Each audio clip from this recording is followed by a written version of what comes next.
Reddition du chef rebelle Koba Matata avec ses hommes et leurs dépendants aux forces armées de la République démocratique du Congo. La cérémonie de sa reddition s'est déroulée à Bunia en province orientale en présence du gouverneur de province Jean Bamanissa. C'est une première en Tunisie, jamais autant de candidats n'ont brigué le fauteuil présidentiel. Ils sont 27 avec un grand absent cependant dans cette course, le parti d'Ennahda qui avait remporté l'élection de 2011 et qui est arrivé second aux législatives d'octobre dernier. Nouvelle édition du journal, bienvenue à tous et merci d'être avec nous sur Télé 50 à la une de l'actualité de ce dimanche. Reddition du chef rebelle Koba Matata avec ses hommes et leurs dépendants aux forces armées de la République démocratique du Congo. La cérémonie de sa reddition s'est déroulée à Bunia, chef-lieu de l'Ituri en province orientale, en présence du gouverneur de province Jean Bamanissa. Ce dernier a affirmé que les hommes de Koba Matata et leurs dépendants sont attendus dans un camp transit préparé à cet effet. L'appel lancé par Joseph Kabila Kabange en novembre 2003 lors de son passage à Lagabo, localité située près de Bogoro en Ituri, lorsqu'il s'y était rendu en visite de réconfort aux compatriotes victimes des affrontements armés entre les FARDC et la milice FRPI, n'est pas tombé dans les oreilles d'un sourd. Justin Banaloki, mieux connu sous le sobriquet de Koba Matata, l'a compris. L'homme qui a combattu les forces loyalistes pendant 14 ans vient enfin de se rendre au FARDC à Bunia. Il affirme sa volonté de servir désormais la nation sous les drapeaux et lance un appel au commandant suprême des FARDC. Le gouvernement a signé un ministère, c'est le fait. La reconnaissance des grades aux Anangou, la population sont à l'aise pour n'enguer tous les La reddition de Koba Matata ne peut qu'enchanter les populations de l'Ituri qui peuvent maintenant espérer au retour de la paix dans cette partie du pays. Jean Bamanissa Saïdi salue ici l'action de Joseph Kabila Kabange. Il y a la ferme volonté de retrouver la paix qui est prônée par son Excellence Monsieur le Président de la République et que toutes les autres structures, à commencer par l'armée, par les politiques, etc., que nous suivons. L'État avait lancé un appel la dernière fois pour dire que même les notables devaient s'investir dans cette affaire pour aller convaincre ceux qui tiennent encore les armes, ceux qui sont encore en train de s'aimer l'insécurité de pouvoir se rendre. Outre Koba Matata, 9 autres officiers de son état-major se sont rendus au FARDC. La troupe combattante, elle, est cantonnée à la localité d'Aveba et n'attend que sa délocalisation prévue dans les centres de formation militaire de Rwampara dans la périphérie de Bunia. Mise en place de la Commission nationale des droits de l'homme, le président de l'Assemblée nationale a reçu toutes les composantes ce samedi au Palais du Peuple. Échange en vue d'élaguer toutes les zones d'ombre sur les choix des membres, mais aussi pour rassembler tous les éléments nécessaires pour un atterrissage en douceur. Détail avec Crispin Chibassou. Rassembler les éléments pour la mise en place de la Commission nationale des droits de l'homme, c'est l'objectif de cette réunion tenue au Palais du Peuple par le président de l'Assemblée nationale dans la salle de banquet. Cet objectif a été atteint par les bureaux de la Chambre basse du Parlement congolais. En toute responsabilité, les listes des candidats membres de la CNDH ont été passées au peigne fin. C'est là pour éviter les interprétations particulières. Dans sa communication, Obeminaku a interpellé les membres de la société civile à la rationalité et au respect des textes. Il y a eu quelques objections que nous avons vidées, pas à la suite d'une décision du bureau, mais que nous avons vidées ensemble avec vous. Et le rôle du comité d'accompagnement était connu de tous. En synergie avec la composante, arriver à présenter au bureau 2 candidats par composante. Ces prérogatives ont été définies, acceptées par tous. Séance tenante, en toute liberté, les membres de la société civile se sont prononcés et les malentendus ont été dissipés. Réellement, il y a eu transparence, le bureau a bien fait son travail, ils viennent de rapporter aussi tout ce qu'ils ont fait, la restitution. Là où il y a eu un peu de points de difficulté, directement on a trouvé la solution. Et maintenant, je pense que les choses avancent normalement bien. La transparence du bureau dans la gestion des ambitions des uns et des autres a permis à toutes les composantes de la société civile de trouver les consensus. Mais j'ai trouvé la réaction très positive parce que ce moment, je l'ai attendu, je l'ai souhaité de tous mes voeux pour entrer en contact avec le président, lui expliquer, comme je l'ai dit tout à l'heure, que la thématique VIH, c'est une thématique extrêmement sensible. Le président m'a interpellé personnellement, il a dit que oui, il a compris. Après cette étape, le bureau de l'Assemblée nationale présidé par Robert Minakou devra procéder à l'arbitrage pour la mise en place de la Commission nationale des droits de l'homme. Dans l'actualité également de ce dimanche, plus de 300 chrétiens catholiques de l'église Saint-Kiwanuka ont organisé hier samedi une marche pacifique dans la cité de Buta, au nord de Kisangani. Ils réclament le départ du monseigneur Joseph Banga, évêque du diocèse de Buta. Dans leur mémorandum adressé aux nonces apostoliques, ces chrétiens chargent leurs prélats de plusieurs griefs, notamment les détournements de dons en argent destinés aux projets d'ordre social et spirituel. Nous demandons au Saint-Siège de faire en sorte que l'évêque Banga restitue l'argent que lui réclame la paroisse Saint-Kiwanuka pour la réalisation des œuvres programmées pour l'accroissement du bien spirituel et social de paroissiens. Déclaration de Patrick Awata, porte-parole de chrétiens du Saint-Kiwanuka, sans autre précision sur la hauteur du montant concerné.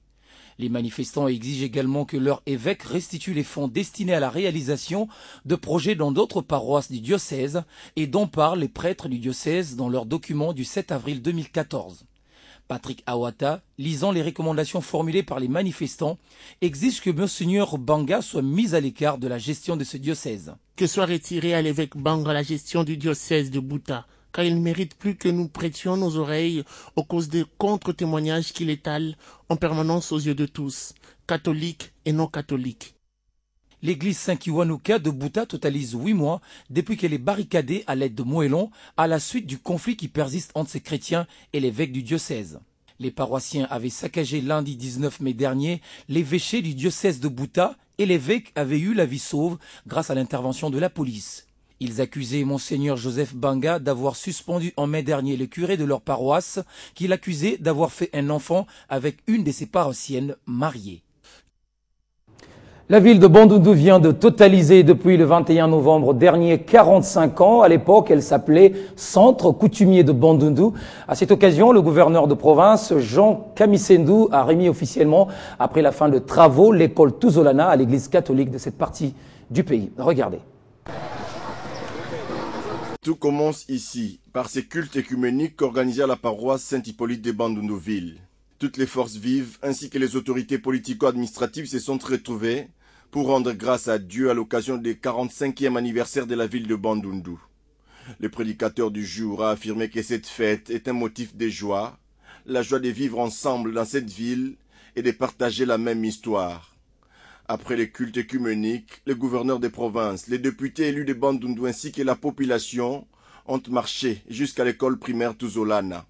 Ici, le chef de l'exécutif provincial de Bandundu a procédé à la remise officielle de cet édifice à l'église catholique.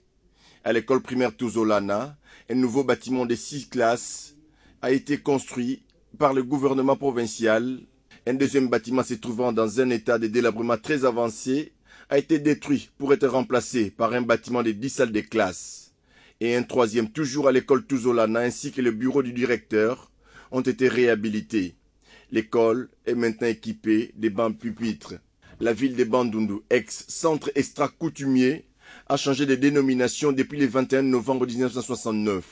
C'est avec la remise des 3 transformateurs au maire du Bandundu que la cérémonie s'est clôturée afin de permettre à la population de bénéficier de l'électricité. Toujours dans la province du Bandundu, Jacques Kamisendu organise depuis le début de cette semaine une série de rencontres, de contacts avec les députés selon leur district. Et pour ce week-end, le gouverneur de cette province est entretenu avec les caucus des députés du Maïndombe. C'est dans l'objectif de renforcer la cohésion au sein des institutions de la province du Bandundu que Jean Kamisendu a organisé cette série de rencontres. Ils sont venus du territoire de Kutu, Mushi, Kabutu, Inongo, Kwamunt pour répondre à cette invitation. La délégation est conduite par le président de l'Assemblée provinciale du Bandundu, Boniface Toa. Avec le gouverneur du Bandundu, il était question de parler des problèmes spécifiques de la future province du Maïndombe. Il s'agit notamment de son désenclavement. Nous, députés provinciaux de Mai-Ndombe, avons constaté qu'il y avait des problèmes aussi qu'il faudrait soumettre au gouverneur de province. Mais nous avons souhaité le rencontrer lui-même, lui parler, parce que c'est lui qui est capable de changer de donne, lui parler de nos problèmes de Mai-Ndombe pour qu'il y ait la paix dans la province de Bandundu. Et puis toujours dans les soucis de renforcer la cohésion et d'améliorer la qualité des relations entre l'Assemblée provinciale et le gouvernement provincial du Bandundu, le gouverneur Jean Kamisen doit créer un ministère avec pour attribution les relations avec l'Assemblée provinciale. L'actualité sur le continent, il se tient ce dimanche la première présidentielle depuis la chute de l'ancien régime de Ben Ali. Béji Caïd du parti Nida Tounes est donné favori face au président sortant, Monsef Marzouki, tandis que les islamistes d'Ennahda n'ont pas présenté leur candidat. Les bureaux de vote sont ouverts pour la première présidentielle libre de son histoire. Près de 4 ans après la révolution de janvier 2011, qui lança les printemps arabes, 5,3 millions d'électeurs sont convoqués aux urnes. Aujourd'hui est un jour de fête pour nous. On est venu choisir notre président et cela nous rend heureux. Beaucoup de gens sont venus voter, ils font leur devoir de citoyen. J'espère que le vote va bien se passer. La Tunisie est le pays où le printemps arabe a commencé. L'organisation de cette élection sera une victoire pour tous les Tunisiens. 27 candidats sont en lice pour ces scrutins historiques dont les favoris sont Béji Caïd, 87 ans du parti séculier Nida Tounes qui a remporté les législatives fin octobre, et les chefs de l'État sortant Monsef Marzouki, opposant historique de Ben Ali. Cependant, 5 prétendants ont annoncé leur retrait, des décisions trop tardives pour être enregistrées par l'instance électorale. La deuxième force politique du pays, le parti islamiste Ennahda, son candidat désigné, n'a pas non plus donné des consignes de vote, laissant ses membres élire un président qui garantisse la démocratie. L'enjeu de cette élection présidentielle, ce sont les alliances qui émergent et la stabilité politique du pays, après une transition mouvementée marquée par l'assassinat de 2 leaders de la gauche et la montée du terrorisme. Si aucun candidat n'obtient la majorité absolue, un deuxième tour sera organisé fin décembre. Les Tunisiens ont donc de 8h à 18h pour accomplir leur devoir de citoyen, et pour sa part, l'instance électorale devra annoncer les résultats au plus tard le 26 novembre. Du sport dans ce journal, taekwondo d'abord, la ville de Muanda dans le Bas-Congo abritera du 26 au 30 novembre la 11e édition du championnat national de la spécialité. Au total, 9 provinces prendront part à cette joute nationale, hormis le Maniema et le Kasaï occidental. Les délégations se sont annoncées déjà à pied d'œuvre, notamment celle de Kinshasa. Confirmation avec Franck Kenzo. Il est secrétaire général de la Fédération congolaise de taekwondo. On l'écoute. Parmi les rendez-vous à ne pas manquer en cette fin d'année 2014, c'est celui notamment de Muanda, où se tiendront du 26 au 30 novembre prochain les 11e championnats nationaux de taekwondo. Et côté organisateur, l'heure est alors au dernier réglage quant aux préparatifs. C'est la préparation de l'équipe nationale pour la Coupe du Monde francophone. Même nous sommes intéressés à cette compétition nationale puisqu'il ne reste que 3 jours. Tout est fin prêt, nous dit Kenzo Mukendi. Pour Muanda, je veux dire que nous sommes fin prêts. Le comité d'organisation a fait son rapport au bureau de la fédération. Au niveau local, à Muanda, il y a une équipe qui travaille d'arrache-pied. Je peux vous confirmer qu'à partir du 26, toutes les délégations sont à Muanda pour une cérémonie protocolaire d'ouverture du championnat. Cette cérémonie sera rehaussée de la présence d'un certain nombre de personnalités et de responsables de notre pays et surtout de la province du Bas-Congo. Donc la 11e édition des championnats nationaux de taekwondo est confirmée et aura bel et bien lieu. Le taekwondo se veut une discipline des normes. Voilà que les athlètes ne veulent rien lâcher et surtout que la compétition se jouera à quelques jours des Jeux congolais. Malheur donc aux provinces absentes. 9 provinces sont annoncées. J'ai cité toutes les provinces à l'exception de la province de Maniema et de la province de Kasaï occidental.